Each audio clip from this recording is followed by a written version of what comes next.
Hi friends, it's Miss Kendra. Today for story time, I'm going to share a story called Horton Hears a Who by Dr. Seuss. Are you guys ready to get started with me? All right. On the 15th of May, in the jungle of Nool, in the heat of the day, in the cool of the pool, he was splashing, enjoying the jungle's great joys, when Horton the elephant heard a small noise. So Horton stopped splashing. He looked toward the sound. That's funny, thought Horton. There's no one around. Then he heard it again, just a very faint yelp, as if some tiny person were calling for help. I'll help you, said Horton, but who are you? Where? He looked and he looked. He could see nothing there but a small speck of dust blowing past through the air. There's a tiny speck of dust right there. And right there, a tiny speck of dust. You guys see it? I say, murmured Horton, I've never heard tell of a small speck of dust that is able to yell. So you know what I think? Why, I think that there must be someone on top of that small speck of dust. Some sort of creature or very small size, too small to be seen by an elephant's eyes. Some poor little person who's shaking with fear that he'll blow in the pool. He has no way to steer. I'll just have to save him, because after all, a person's a person, no matter how small.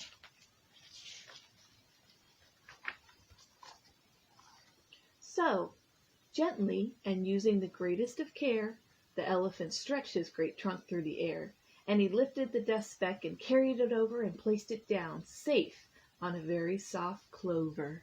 You guys see the clover? Just placing it softly on the clover. Humph! Humphed a voice. 'Twas a sour kangaroo, and the kangaroo in her pouch said humph too. Why, that speck is as small as the head of a pin, and a person on that? Why, there's never been. Believe me, said Horton, I tell you sincerely, my ears are quite keen, and I heard the hymn quite clearly. I know there's a person down there, and what's more, quite likely there's 2, even 3, even 4, quite likely. A family, for all that we know, a family with children just starting to grow. So please, Horton said, as a favor to me, try not to disturb them, just please let them be.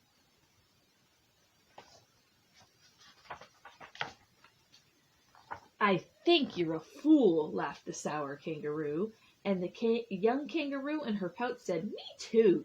You're the biggest blame fool in the jungle of Nool, and the kangaroos plunged into the cool of the pool.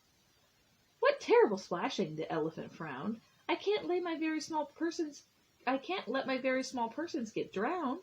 I've got to protect them. I'm bigger than they. So he plucked up the clover and hustled away.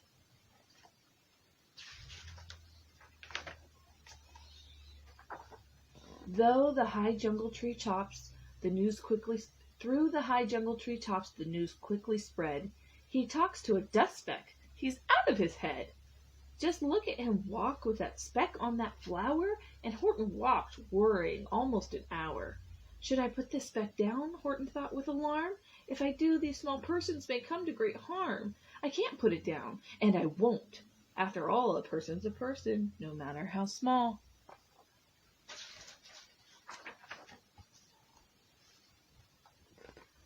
Then Horton stopped walking. The speck voice was talking. The voice was so faint he could just barely hear it. Speak up, please, said Horton. He put his ear near it. My friend, came the voice, you're a very fine friend. You've helped all us folks on this dust speck no end. You've saved all our houses, our ceilings and floors. You've saved all our churches and grocery stores.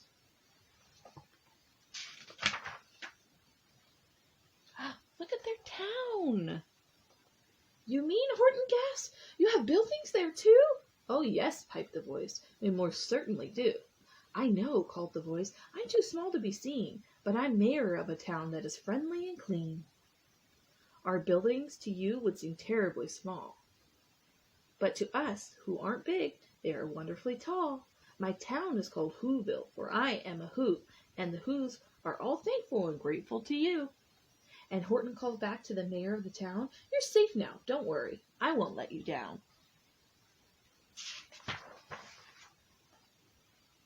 But just as he spoke to the mayor of the speck, 3 big jungle monkeys climbed up Horton's neck. The Wickersham brothers came shouting, "What brought? This elephant's talking to who's who are not.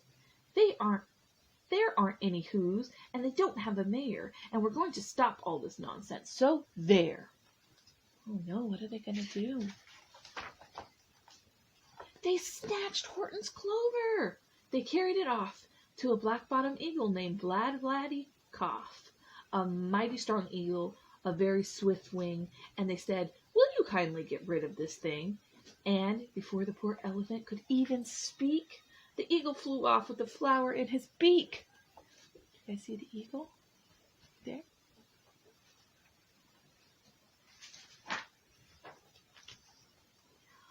All that late afternoon and far into the night, that black-bottomed bird flapped his wings in fast flight, while Horton chased after with groans over stones that tattered his toenails and battered his bones, and begged, "Please don't harm all my little folks who have as much right to live as us bigger folks do." But far, far beyond him, that eagle kept flapping, and over his shoulder called back, "Quit your yapping. I'll fly the night through. I'm a bird, I don't mind it, and I'll hide this tomorrow where you'll never find it." Where did he take it to? And at 6:56 the next morning he did. It sure was a terrible place that he hid it. He let that small clover drop somewhere inside of a great patch of clovers 100 miles wide. "Find that," sneered the bird, "but I think you will fail." And he left with a flip of his black-bottomed tail. He dropped the clover of people in the little town in a big pile of clovers. What is Horton going to do? "I'll find it," cried Horton. "I'll find it or bust. I shall find my friends on my small speck of dust." And clover by clover with care, he picked up and searched them and called, "Are you there?" But clover by clover he found that the one that he sought for was just not around. And by noon, poor old Horton, more dead than alive, had picked, searched, and piled up 9,005.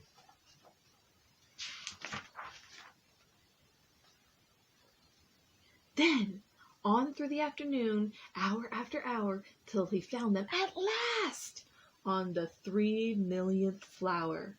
"My friends," cried the elephant, "tell me, do tell, are you safe? Are you sound? Are you whole? Are you well?"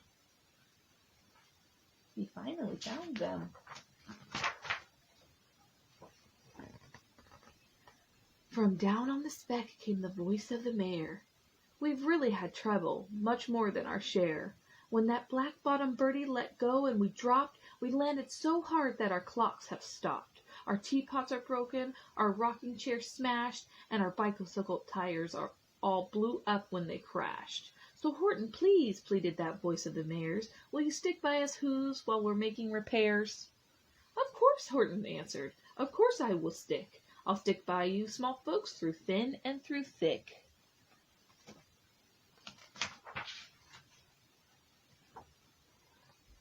"Humph," humped a voice.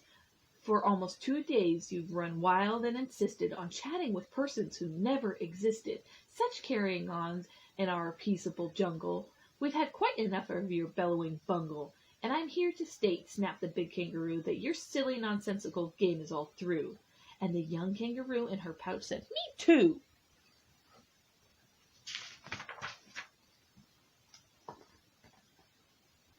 With the help of the Wickersham brothers and dozens of Wickersham uncles and Wickersham cousins and Wickersham in-laws whose help I've engaged, you're going to be roped and you're going to be caged. And as for your dust speck, that we shall boil in a hot steaming kettle of bezelnut oil. "Boil it!" gasped Horton. "Oh, that you can't do. It's full of persons. They'll prove it to you."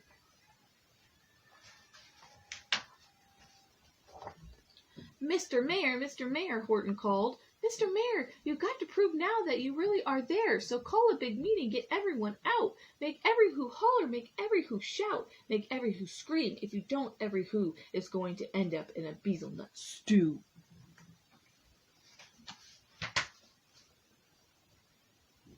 And down on the dust speck, the scared little mayor quick called a big meeting in Whoville Town Square. And as people cried loudly, they cried out in fear, "We are here, we are here, we are here!"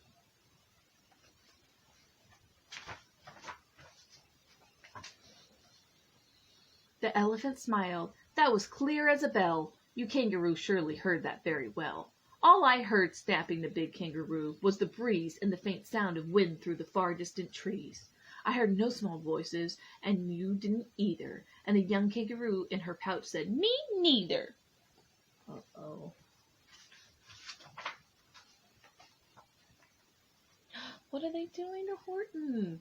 "Grab him," they shouted, "and cage the big dope. Lasso his stomach with 10 miles of rope. Tie the knots tight so he'll never shake loose. Then dunk that dumb speck in the bezelnut juice." Horton fought back with great vigor and vim, but the Wickersham brother gang was too many for him.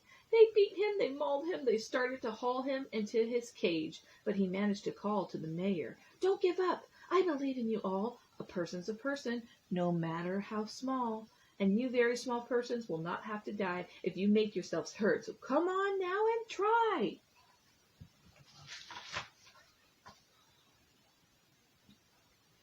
The mayor grabbed a tom-tom, he started to smack it, and over all the Whoville they whooped up a racket. They rattled tin kettles, they beat on brass pans, on garbage pail tops and old cranberry cans. They blew on bazookas and blasted great toots, on clarinets, oompas and boompas and flutes.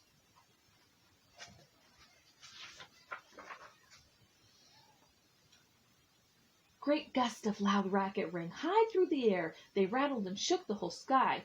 And the mayor called up through the howling, mad hula-baloo, "Hey, Horton, how's this? Is our sound coming through?" And Horton called back, "I can hear you just fine, but the kangaroo's ears aren't as strong quite as mine. They don't hear a thing. Are you sure all your boys are doing their best? Are they all making noise? Are you sure every who down in Whoville is working? Quick, look through your town. Is there anyone shirking?"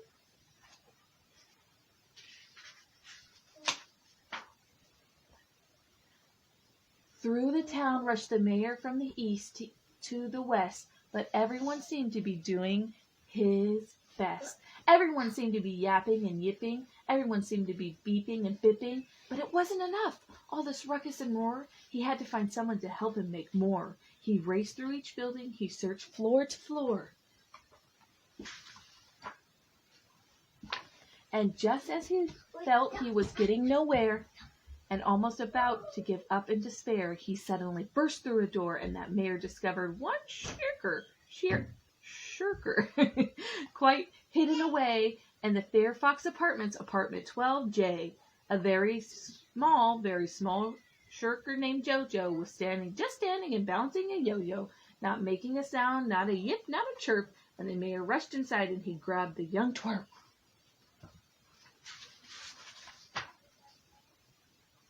And he climbed with the lad up the Eiffelberg Tower. "This," cried the mayor, "is your town's darkest hour, the time for all who have blood that is red to come to the aid of their country," he said. "We've got to make noises in greater amounts, so open your mouth, lad, for every voice counts." Thus he spoke as he climbed. When they got to the top, the lad cleared his throat and he shouted, "Yup!"